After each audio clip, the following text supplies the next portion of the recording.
Some houses whisper secrets, but what if they scream? In an old, charming suburban home, Emily finds the rent surprisingly cheap. Too cheap. Because beneath her floorboards, something stirs. Faint scratches turn into rhythmic thuds. Distant sighs become choked whispers.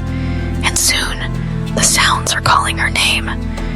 Emily thought she found her dream home. She was wrong. She found a nightmare. What ancient terror lies hidden, desperately trying to break free? Listen closely, because once you hear it, you can't unhear it, and it might be coming for you next. The story begins with Emily, a young, single woman, moving into an old, charming townhouse in a quiet suburb of a small American town. The house, with its classic facade and timeless appeal, came at a surprisingly cheap rent, a detail Emily overlooked in her eagerness to secure a private space of her own. From her very first night, as everything settled into silence, Emily began to hear strange sounds emanating from beneath the floorboards of her bedroom. Initially, she dismissed them as common house noises, the creaking of old timber, pipes settling, or perhaps even mice. But gradually, the sounds grew more distinct and peculiar. Faint scratching, a soft clattering as if something was rolling, and sometimes she could even discern faint, strained sighs. Emily attempted to pinpoint the source, checking the damp and eerie basement below, but found nothing out of the ordinary. The sounds beneath the floor became increasingly frequent and clear, disrupting Emily's sleep and planting a seed of inexplicable dread in her heart.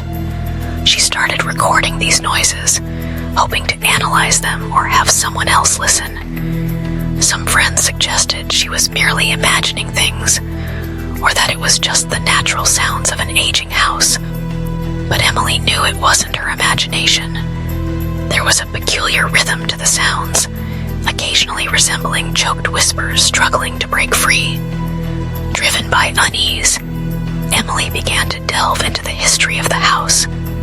She questioned her neighbors, sifted through local records, and uncovered disturbing anecdotes. The house had seen many previous occupants, and there were several unpleasant stories associated with it, including the mysterious disappearance of a woman many years ago.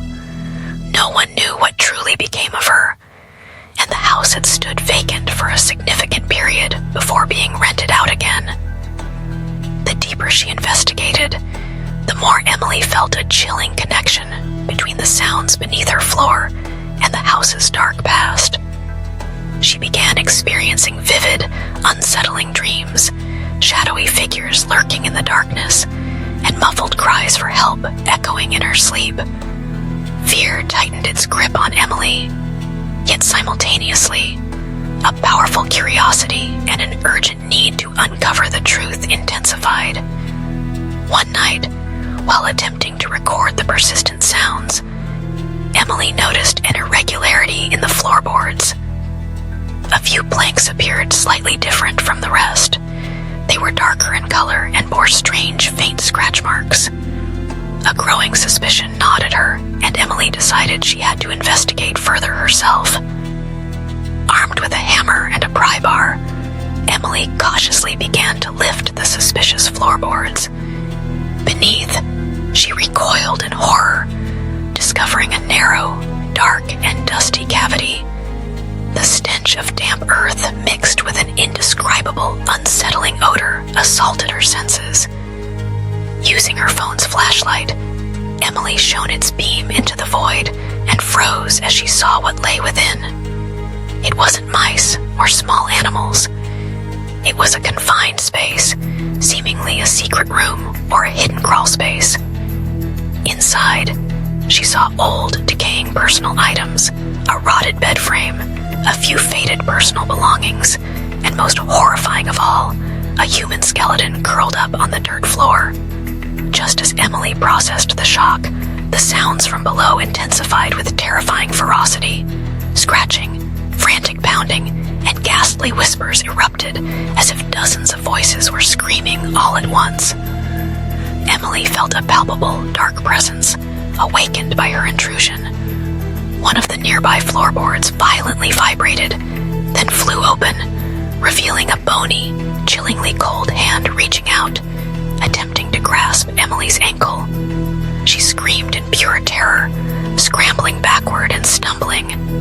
From the newly opened gap beneath the floor, a hazy dark shadow began to rise, bringing with it a bone-chilling cold and whispers that hissed into Emily's ears. "You found me. You won't escape." Emily struggled, but it felt as if an invisible force held her captive. The shadow became clearer, taking on the distinct form of a woman with long, disheveled hair and deep, dark eyes filled with resentment and agony. In a surge of desperation, Emily lunged for her flashlight and aimed its beam directly at the approaching spectral face. The shadow shrieked in pain, a guttural, inhuman sound, and recoiled back into the darkness beneath the floor. Emily scrambled out of the room, fleeing hysterically from the house, leaving everything behind. The next morning, the police investigated. They found the human skeleton beneath the floorboards, later identified as the woman who had mysteriously disappeared years ago. However, there was no trace of a secret room or the dark shadow Emily had seen. Everything appeared normal, as if she had imagined it all. Nevertheless, Emily could never forget the sounds beneath the floor and that malevolent face. She moved away and tried to start a new life, but each time night fell and silence descended, she felt as if someone was whispering her name from somewhere very close, yet disturbingly far away. Months later, a new family moved into the old townhouse. On their very first night, the family's young daughter suddenly woke up and told her parents that she heard strange sounds coming from beneath her bedroom floor. When her parents asked what the sounds were, the little girl replied with innocent eyes, "It sounds like someone is sad and wants to talk to me."